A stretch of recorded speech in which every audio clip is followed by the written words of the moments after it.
दोस्तों, जब से सहारा इंडिया पर झारखंड सरकार और झारखंड सरकार के पुलिस महानिदेशक अनुराग गुप्ता जी कार्रवाई करना शुरू कर दिया है, तब से भाजपा के पेट में दर्द होना शुरू हो गया है, उनको मरोड़ा होने लगा है। और इसीलिए भाजपा के प्रदेश अध्यक्ष बाबूलाल मरांडी जी अब मांग कर रहे हैं कि डीजीपी को हटा दिया जाए। अब इनकी साजिश पूरे देश को मालूम हो चुका है कि भाजपा एक पूंजीपतियों का सरकार है, वह सिर्फ पूंजीपतियों को बचाने के लिए वह किसी भी हद तक जा सकती है।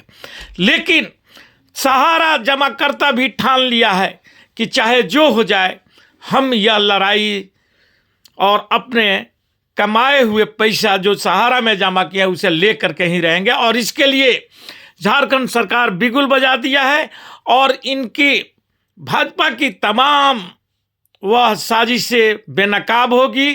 तो आइए हम देखते हैं कि किस ढंग से सीआईडी झारखंड सरकार की और पुलिस कार्य कर रही थी, उसे रोकने के लिए बाबूलाल मरांडी जी जो भाजपा के प्रदेश अध्यक्ष हैं, सहारा इंडिया को बचाने के लिए उन्हें सहारा से पेरोल पर बाहर रखने के कार्य की और आज तक सहारा जमाकर्ताओं का पैसा वापस नहीं दिया। इसका एक एक वीडियो में पूरा पर्दाफाश किया गया है। तो इस वीडियो को अंत तक आप जरूर देखें और यदि आप इस चैनल को सब्सक्राइब नहीं किए हैं तो उसे अवश्य कर लें। नमस्कार साथियों, मैं नागेंद्र कुमार कुशवाहा, राष्ट्रीय सचिव विश्व भारती जनसेवा संस्थान। साथियों, आज बहुत दुख के साथ मुझे कहना पड़ रहा है कि आज फेसबुक पोस्ट और कई जगह सोशल मीडिया पर हमने देखा कि झारखंड प्रदेश के बड़े नेता और माननीय पूर्व मुख्यमंत्री श्री बाबूलाल मरांडी जी झारखंड के डीजीपी महोदय श्री अनुराग गुप्ता जी को पद से हटाने के लिए कई तरह का आरोप लगा रहे हैं। कानूनी प्रक्रिया क्या है, किस प्रकार उनकी नियुक्ति हुई है, इस पर मैं ज़्यादा जोर नहीं दूंगा या ज़्यादा बात नहीं रख पाऊंगा। लेकिन जो बातें हम लोगों को समझ में आ रहा है और जो बातें सूत्रों से जानकारी मिल रही है कि झारखंड प्रदेश में सहारा इंडिया के ऊपर जो कार्रवाई हो रही है और जो जांच की प्रक्रिया धीरे धीरे बढ़ रहा है, इससे घबरा करके भाजपा के लोग किसी भी तरह से एक साजिश रच करके माननीय डीजीपी साहब अनुराग गुप्ता जी को पद से हटाने के लिए बहुत बड़ी साजिश किया जा रहा है। सबको पता है कि विगत कई वर्षों से भाजपा के लोग सहारा को संरक्षण दे रहे हैं और जैसे जैसे ये जांच की प्रक्रिया आगे बढ़ेगी, भाजपा के कई नेता का चेहरा बेनकाब होता हुआ दिखेगा।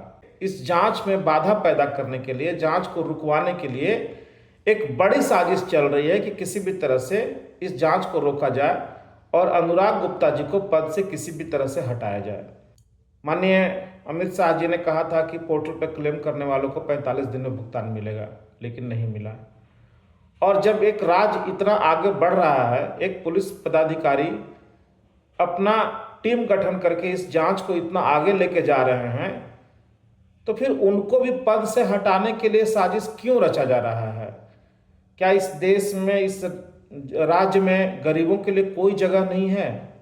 क्या भाजपा के लोग चाहते हैं कि सहारा जैसे लोग कंपनी ठगी करता रहे, लोगों का पैसा न मिले, लोग पाई के लिए मोहताज हो जाएं, चुनाव में केवल इनको मोहरा बनाया दिया जाए? इसके लिए सबको ध्यान देना होगा कि किसी भी तरह से भाजपा के लोग इस साजिश में सफल न हो पाएं, ताकि ये जांच रुक जाए और हम लोग फिर भुगतान से बहुत पीछे छूट जाए। सीआईडी की टीम को इसका पूरा जिम्मा दिया गया है। पिछले 3 महीने से हम लोगों ने अपना पूरा होमवर्क किया था।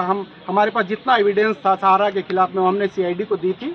अब क्या है कि अब पूरे झारखंड में सीआईडी की टीम सहारा के ऑफिसों पर छापेमारी कर रही है। वहां से बहुत सारे संदिग्ध चीज़ मिल रहे हैं। आज उसी क्रम में हमें भी जमशेदपुर में बुलाया गया है। आप पीछे देख सकते हैं कि हमारे कितने साथी, कितने निवेशक। हमने लोगों को मना किया था कि ज़्यादा लोग नहीं आइए, क्योंकि ये थोड़ा खुफिया चीज़ है।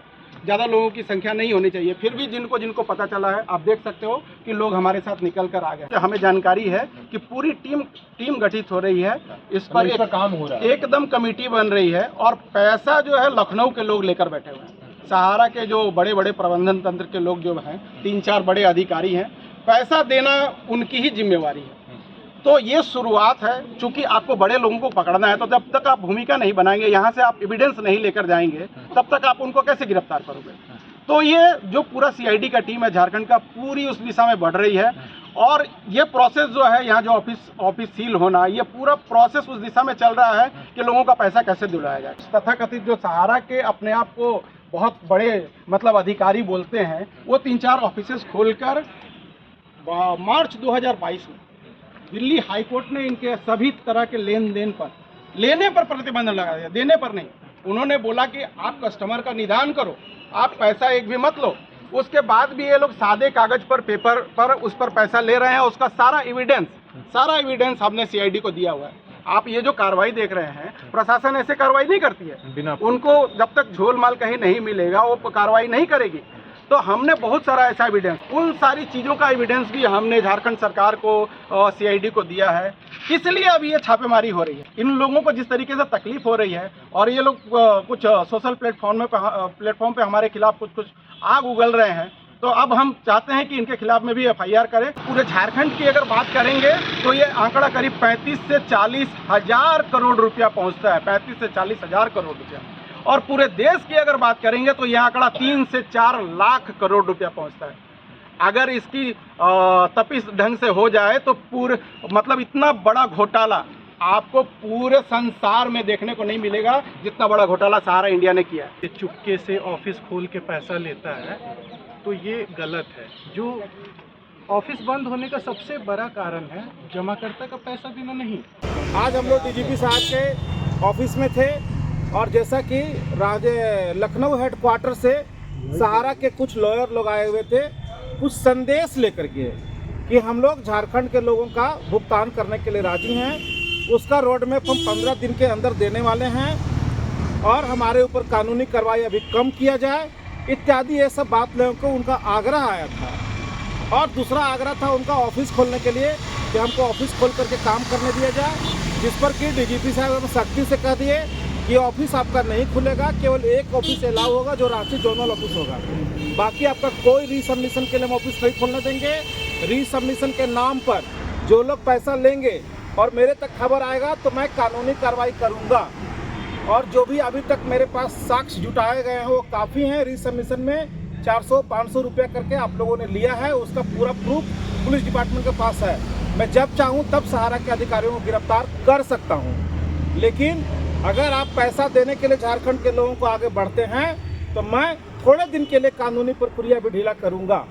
लेकिन अगर आप में जहां सब ये त्रुटियां दिखा या आप जो आज कहने के लिए आए हैं कि 15 दिन के अंदर हम कुछ रिजल्ट देने जा रहे हैं, अगर 15 दिन में कुछ पॉजिटिव रिजल्ट नहीं आया तो कानूनी प्रक्रिया जिस गति से चल रही है उससे 4 गुना ज़्यादा गति से चलेगी और सहारा के बड़े से बड़े डायरेक्टर को भी गिरफ्तारी होगी और सबको मैं झारखंड ले आऊँगा।